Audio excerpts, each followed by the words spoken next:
Chapter 4 Blind Man's Bluff. The sea chest is opened. I told me mother all that I knew, and both of us realized that the captain's terrible shipmates would soon be coming for his chest, and that we would never get the money we were owed. We heard footsteps in the dark and were haunted by visions in the mist. We made up our minds to go to the nearest town to seek help, and were soon running scared.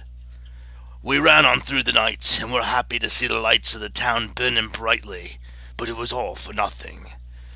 When we told the townspeople what had happened and mentioned the name Captain Flint, they all hid, afraid to help us.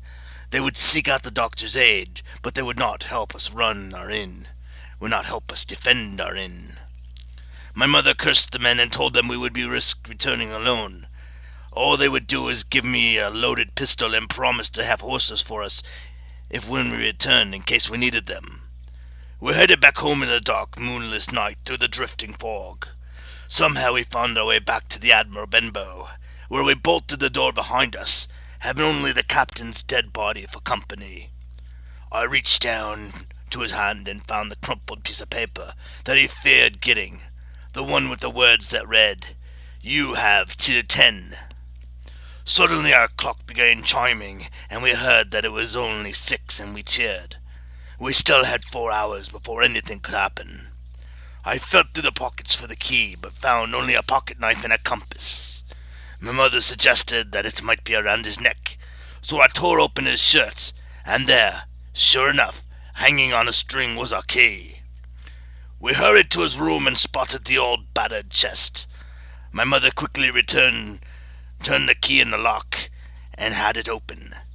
Inside there were a carefully cleaned uniform, clothing, pistols, silver, and a trinket from faraway lands. Beneath those things were parchment scrolls and a sack of gold.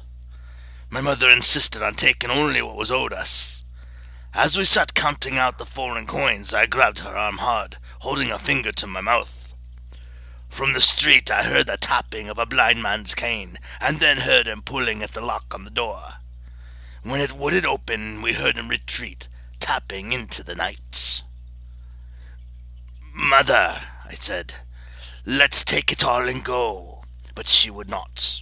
Then suddenly we heard a whistle from the street, and she quickly changed her mind. "I'll take what I have," she exclaimed, "and, I'll take this bundle of old papers to make it even." With that, we jumped up and sprinted down the stairs, opened the door, and ran into the street. As we went on our way, the mist began to disappear, and we saw that we were not a moment too soon. The moon rose high, and we would have been exposed had we stayed still. Again we heard voices coming our way, and my mother turned to me. "Take this money. I'm going to faint." And she did so. I caught her in my arms and dragged her under the low bridge by the Admiral Benbow. We could still hear the voices within earshot of the inn. I crouched as low as I could. End of chapter 4.